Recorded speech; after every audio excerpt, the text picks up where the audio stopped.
Happy New Year's, people. Welcome to Strange Talk with Doc.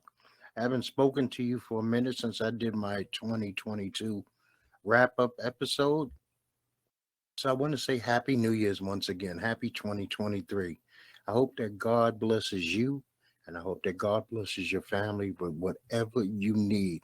If it's financial miracle, if it is a physical miracle, emotional miracle, a health situation that your family is dealing with, I hope that God blesses you and yours. And I just want to say that if you this is your first time listening, I welcome you to the show. If you have listened to me in the past, you already know the deal. I like to start off with a subject matter before I get to the news, to the sports, to the RIPs, politics, and television entertainment and that type of thing. And today's topic is the cloth that I am made of is no longer in production, and I am nobody's moral center. All I'm basically saying, and this is not me being arrogant, this is not me being judgmental, this is not me uh, lacking humility. We all have our own idiosyncrasies that make us different and make us special. So when you hear somebody say that the cloth that they're made of is no longer in production, as long as they say it in the proper way, if they're just talking about proper behavior, principles of right and wrong, ethics, codes, being non-conforming, non-judgmental, having a strong character, integrity, making good choices, and making sure that the greater good is done, even if it hurts them to do so, with all humility, you can take that with a grain of salt. Now, we are uncommon because we are unique. Each and every one of us are unique creatures. What works for me will not work for you. What works for the next person won't work for you either. But there are some common denominators of rights and wrongs, goods and bads. You don't need a Bible, a Quran, or a book of any sort to tell you inside your body is a soul, is a heart, is a spirit that tells you what is right, what tells you what is wrong, and what you should do to make sure that your choices are good, that you're productive and not counterproductive towards mankind.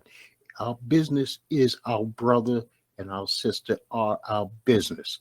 That's what we're placed on this planet to do, to make the greater good better.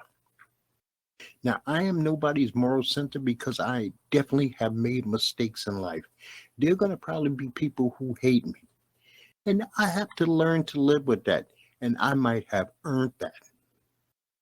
But I also do the best that I can to right my wrongs if I am given the opportunity. We are not always given the opportunity. So for someone to feel that way about me, that's on them. And they might be well within their rights to do so. I don't begrudge somebody for feeling that way. I might have wronged them in a manner that they find unforgivable. And you know what? That is also on me. I said originally it's on them because they feel that way, but it's on me because I didn't do everything maybe within my powers to straighten that situation out. But I don't go out of my way to make people feel that way. I'm not above any other human being. I am not perfect, nor do I claim to be perfect, nor do I always walk on the straight and narrow.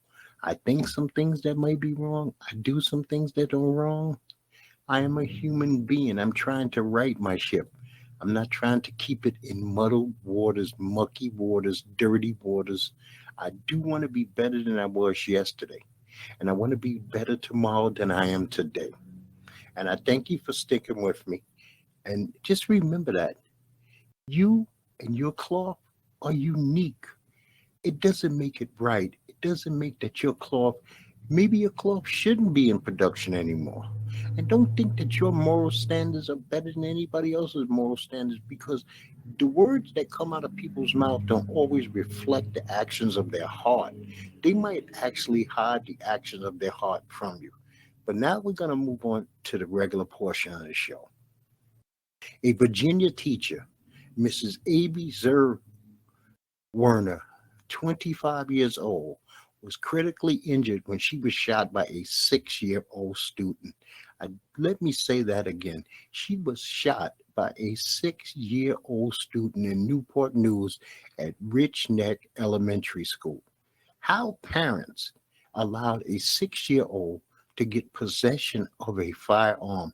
A loaded firearm was around where a child could get it. I have firearms in my home. I know where my firearms are if I have guests, people who come by. When they leave, I check to make sure my firearms are where they were. I don't keep all my firearms loaded because I'm not in a warlike situation. It makes no sense that this is a 6-year-old, it's a baby. I'm not going to call this kid evil or anything. He's misguided. He didn't have the right guidance. He didn't have the right counseling from his parents or whoever he is living with. They're completely at fault leaving him because he could have hurt himself. And if he has a younger brother or sister, he could have hurt them. He could have hurt his parents or whoever he is residing with. And this is crazy. This is sad. I wish Miss Abby health. I wish she recovers from this ASAP and that she moves on, because this is a traumatic experience for her, not only this boy, but for her and her family and her loved ones. So I feel horrible for everybody involved in this situation. Now, in Missouri, inmate Amber McLaughlin, 49-year-old, was executed by lethal injection for a 2003 killing. And she's believed to be the first transgender prisoner executed. Well, you know what? If we are going to have the death penalty, it can't determine if you're transgender, lesbian, homosexual, gay, bisexual. That is not even to be put on the table as far as saving your life. It has to be up to the courts, the judge, and the jury to state that this person's life is worth saving, not because their sexual orientation. I'm just passing this news on because this was a big story, and because it's the first transgender prisoner supposedly to ever be executed, it is news. Now, we had Frank James. You remember Frank James.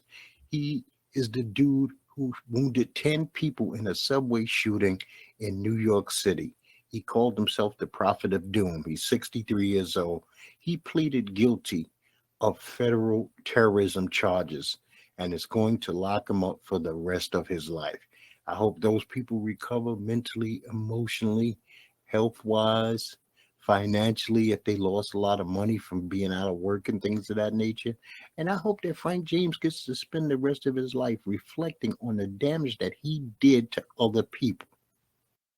Now, this is just me passing something on to you. House Majority Leader Hakeem Jeffries gave a speech at the close a couple of days ago after Kevin McCarthy was finally elected the House Speaker. And I recommend that anybody who is listening to me go and listen to what Mr. Jeffries said. It's a 15-minute speech. You can find it on YouTube. I'm sure you could find it anywhere online. Just look it up as House Majority Leader Hakeem Jeffries' historical first speech. This will be well worth your time. You will hear an intelligent, well thought out young man, Brooklyn's own, deliver a message for all Americans, not some Americans, but to all Americans. So Walgreens, which also owns Dwayne Reed and CVS, say they plan to distribute or disperse the abortion pills in states where abortion is still legal. Now, Walmart and Rite Aid are still up in the air about this matter. But you know what, Walgreens? Good for you. Good for you. I don't know what this pill physically does to a woman, but if she doesn't have to go under the knife in any way, shape, or form, and if this is a more humane form of relieving herself of this situation, because there are different reasons why people get abortions. And I'm not here to judge for anybody else who needs to make this decision for them, but I'm just passing this information on to you. So they finally found the Idaho suspected killer. I have to say suspected killer because as of now, Bryan Christopher Kohberger, who's 28 years old, has only been charged with first degree murder in the four University of Idaho students killings that happened on November 13th, 2022. He has not been convicted. Well, I will keep you up to date as this trial goes on when he finally does go to trial, if he pleads guilty, etc. Right before the New Year's ended on 12/30, the U.S. House Committee released 6 years of Donald Trump's tax returns. We'll see what happens with that as we go forward in 2023. We're going to see if Letitia James is going to use this against him in New York, if the Department of Justice is going to use this against him. We will find out. So, Mega Millions tomorrow night, 110 2023 has a $1.5 billion jackpot. So we are starting the year off with a humongous Mega Million jackpot. By the way, Powerball is also over $340 million. So if you have $2 in a dream, you can invest your $2 in a Mega Million and another $2 in Powerball. I'm not asking you to gamble. I'm not working for the lottery commission. I am not trying to guide you into doing something that's against your standards, your code of morals. But if this is what you think that God will bless you in such a manner, go forth and be blessed. And make sure that if you win that money, that you bless as many lives as you can with your winnings. So Jackson, Mississippi had another water scare. It makes no sense that whatever was broken in 2022 didn't get fixed for Jackson, Mississippi. They blamed this one on the frigid weather. As you know, as the year ended, we had some massive cold weather storms throughout the east, the south, and the west. But somebody needs to invest some money in Jackson, Mississippi, and make sure that they get this water situation taken care of. People need water to survive. People need water to clean, to bathe, to cook with. It's very important. We lost some people over the course of the 2 weeks that I took off hiatus. We lost PELE at the age of 82. He's a three-time World Cup winner. He actually played for the New York Cosmos, which was a pretty big deal when I was a kid. Most Americans didn't care about soccer, football, whatever you want to call it. But PELE and that crew on the Cosmos made them everyday news. It actually used to fill up the stadium. So RIP to PELE. Once again, he was 82. Barbara Walters passed away at the age of 93. We remember her from 2020, The View, ABC Evening News. Pope Benedict the 16th died at the age of 95. Don West, for wrestling fans, was a wrestling commentator for TNA Wrestling. He died at the age of 89. Now, Republican Kevin McCarthy was finally elected House Speaker on Saturday morning after midnight. On the 15th ballot, the GOP has really started this year off in not the brightest light. I hope they bounce back. I hope they actually listen to what Mr. Hakeem Jeffries said and take Americans first. Don't look at party lines. Don't look at color. Don't look at anything like that. Don't look at sexuality, and look at people as people. Because GOP also has some in-house problems. This George Santos from Queens, I mean, lying about his 9/11 victim mother, making white power symbols during inauguration votes, taking his resume, lying about his nationality. This dude should not be allowed to be on any committees, just like they did Marguerite Taylor Greene. They didn't allow her to be on any subcommittees. This man should not be placed on any subcommittees. Matter of fact, because of the laws in place, you can't actually make George Santos not be inaugurated into office, but you can stymie him while he is in office to make sure that he does not do any more damage. He lied to his constituents in Queens, and maybe they would not have voted him into the office if they knew the truth about the man. So Friday the 13th is coming up this Friday. I hope that you don't get caught up in minutia of superstition, black cats, that Friday the 13th doesn't affect you in a manner that is wicked or evil, that you don't go about living your life the same way that you would live if it was Friday the 12th or Friday the 29th. Please don't get caught up in superstitions and nonsense. Nothing magically bad is going to happen to you because it's Friday the 13th. Around every corner is not a Jason Voorhees, uh, Michael Myers. This is not that kind of situation, and I don't want you to get caught up in that.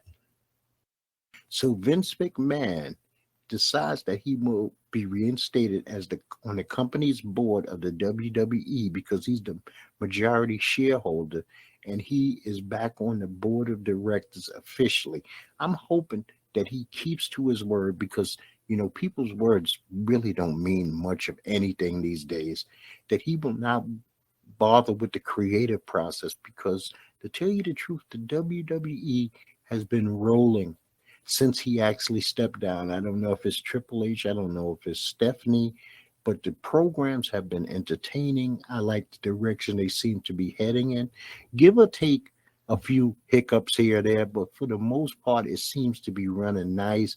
Some people were brought back that Vince actually initially got rid of, who didn't make sense for him to get rid of in the company, but we'll see how it goes.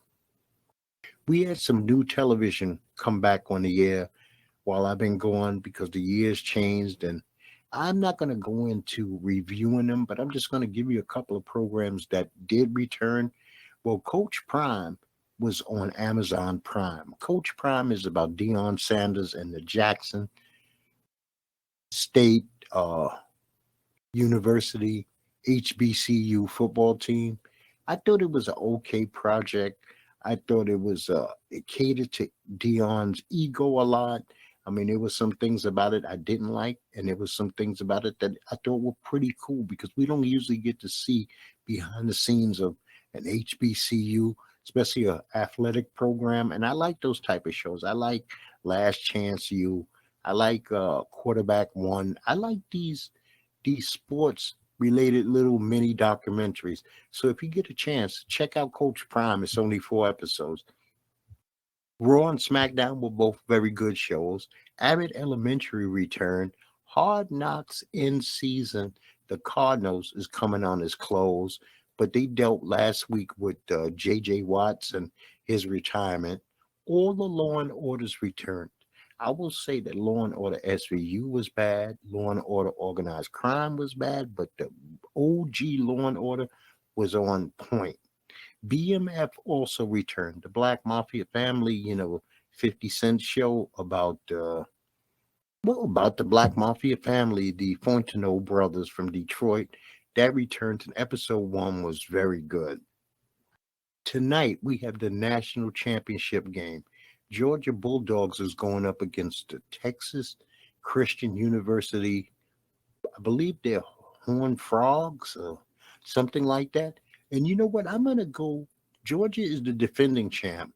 I'm going to go with TCU because I just want people to be shocked and amazed that somebody that they wouldn't think would be a power conference or could do this has done this. So I'm rooting for TCU today to win this national championship. Nothing against Georgia, but I'm just going with the underdog here.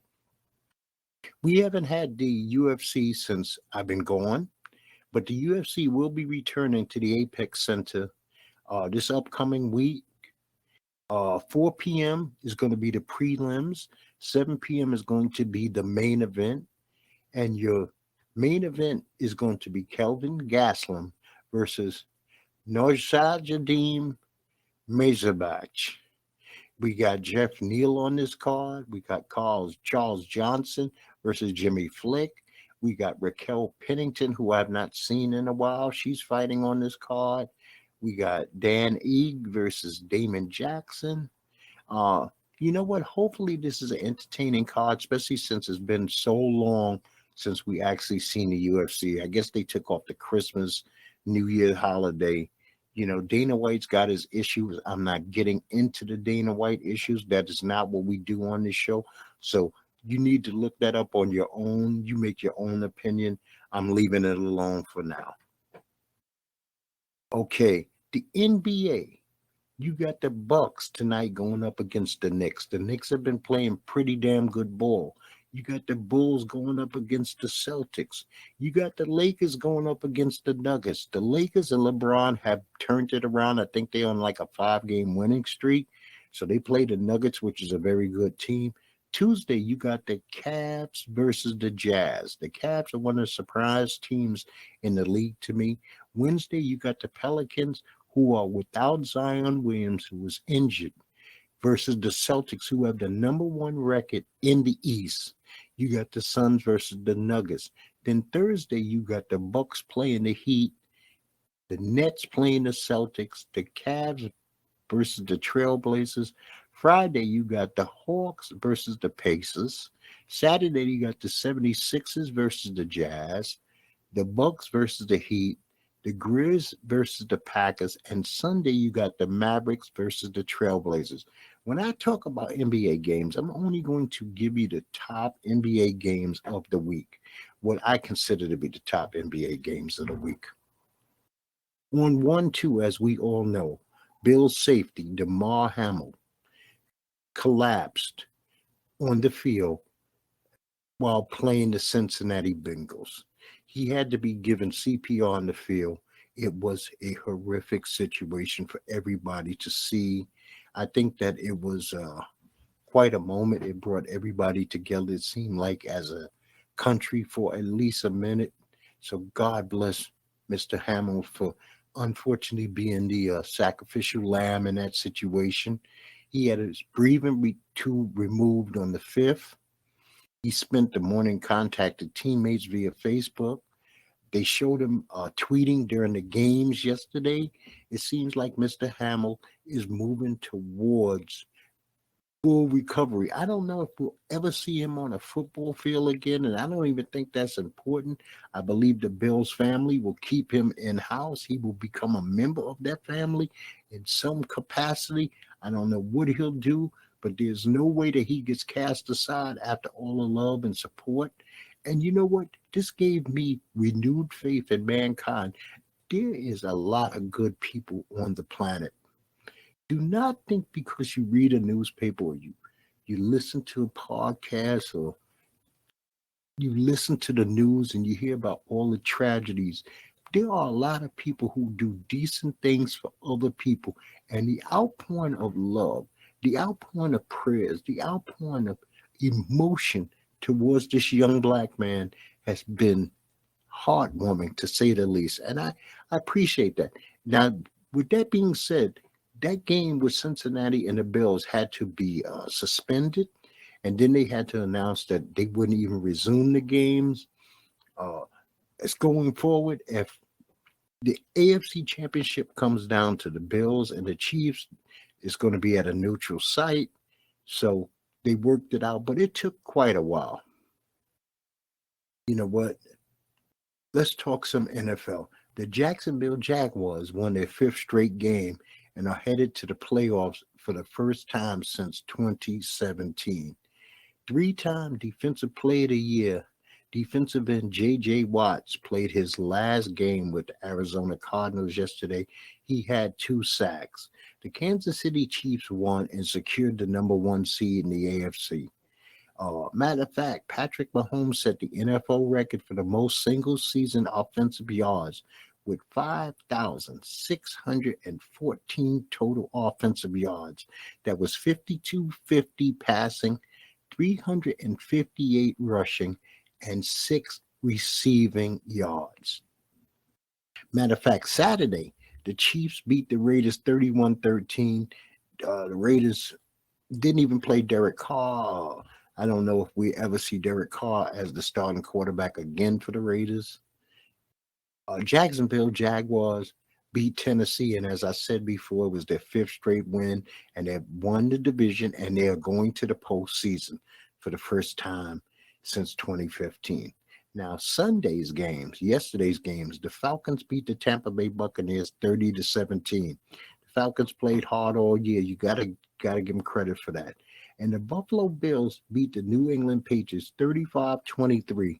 And the freakiest thing happened. Now, Naheem Hines, on the very first play of the game, had a kickoff return for a touchdown. It didn't even seem real.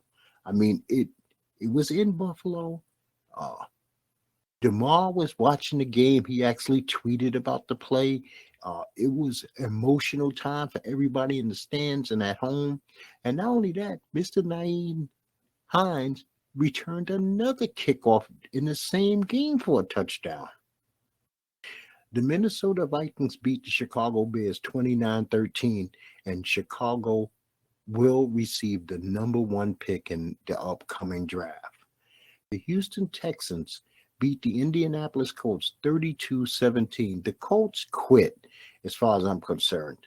I'm not saying they quit on Jeff Saturday. They quit on themselves, and it was disgusting to see. They had this game in hand, and it seemed like they were being lackadaisical on certain plays that could have changed the outcome of this game and gave them the W. And really pissed me off that right after this game, the Texans fired their head coach, Lovie Smith. They gave him 1 year after last year giving the other coach just 1 year. I don't understand what is going on with the Texans, and I guess that's why they are a bad organization.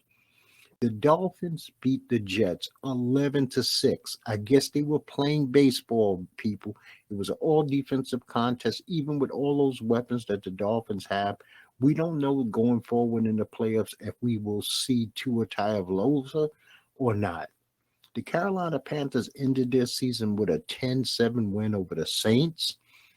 Pittsburgh Steelers beat the Cleveland Browns 28-14, which is another winning season for Mike Tomlin. But this is not a winning season that actually gets them into the playoffs. They ended the year 9-8, and they had to really gut it out to get there. I think they had to win like 4 or 5 games in a row to do it, but they did it. I mean, that's an outstanding coaching job on a team that could have quit. See, and this is why you have to give Jeff Saturday a complete off season and a training camp so that he could figure out the type of players that he have, and then when they get in tight situations, would they quit on him or not? The Cincinnati Bengals beat the Lamar Jackson-less Baltimore Ravens 27-16. I really don't have an update on Lamar's health, and we'll see who will be starting for the Baltimore Ravens come next week in the playoffs, because these two teams have to go head-to-head again in Cincinnati. The Seattle Seahawks beat the Los Angeles Rams 19-16, and the Seahawks will be heading to the playoffs. The Broncos beat the Chargers 31-28. Russell actually had a game where he cooked. The Philadelphia Eagles beat the Giants 22-16. They finished 14-3 and secured the number one seed in the NFC. The Giants really didn't play anybody. They already were guaranteed the postseason, so they said, forget about it. It's not really going to make us any big difference. San Francisco 49ers beat the Arizona Cardinals 38-13 in J.J. Watt's last game, which I already stated he had 2 sacks, and they finished the regular season with 10 straight wins. Brock Purdy has been nothing but fire for the San Francisco 49ers, and my Dallas Cowboys embarrassed themselves by losing to the Washington Commanders 26-6. Dak threw a pick 6. I don't understand what's going on with this offense. I don't understand what's going on with this defense. These guys have read their own press clippings so much that they believe that they already have accomplished something when they have not accomplished anything.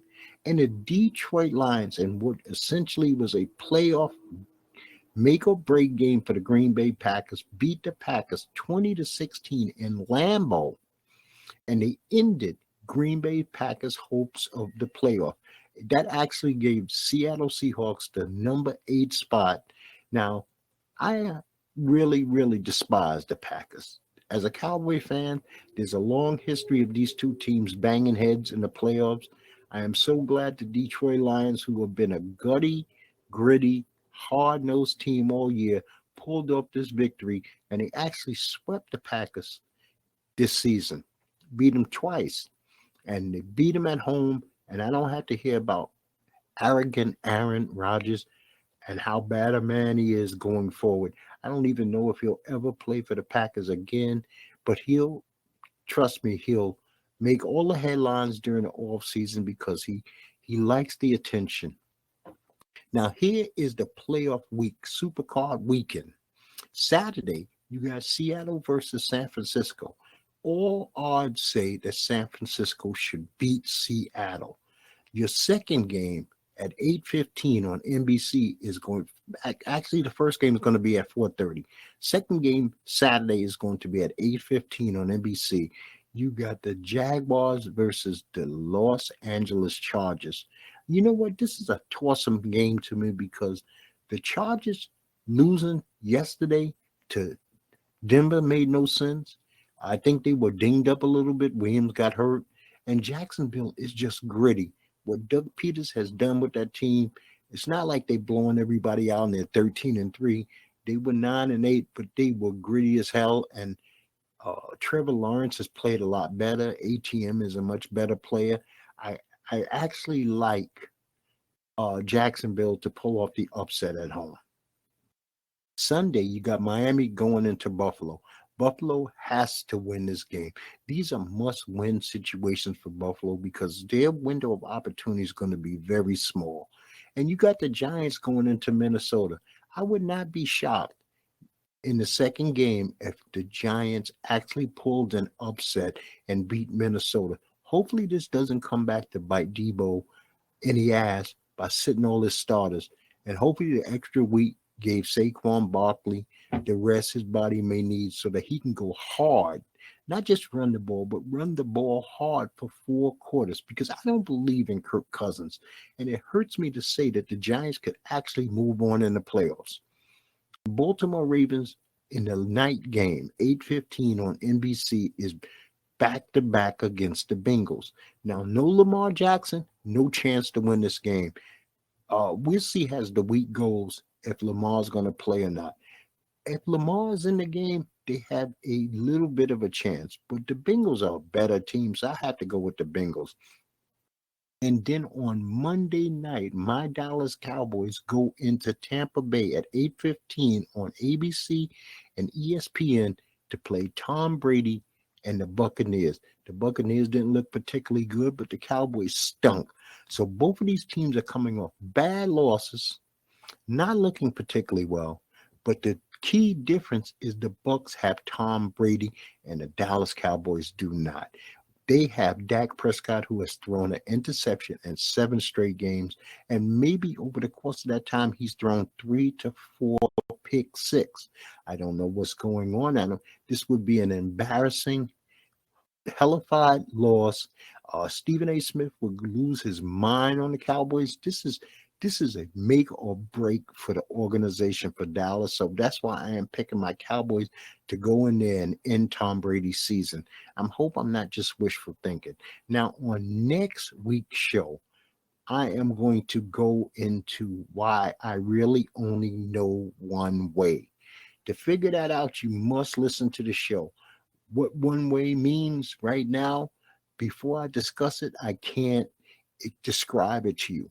But all I'm going to tell you is I really only believe in one way, and we will get to that next week.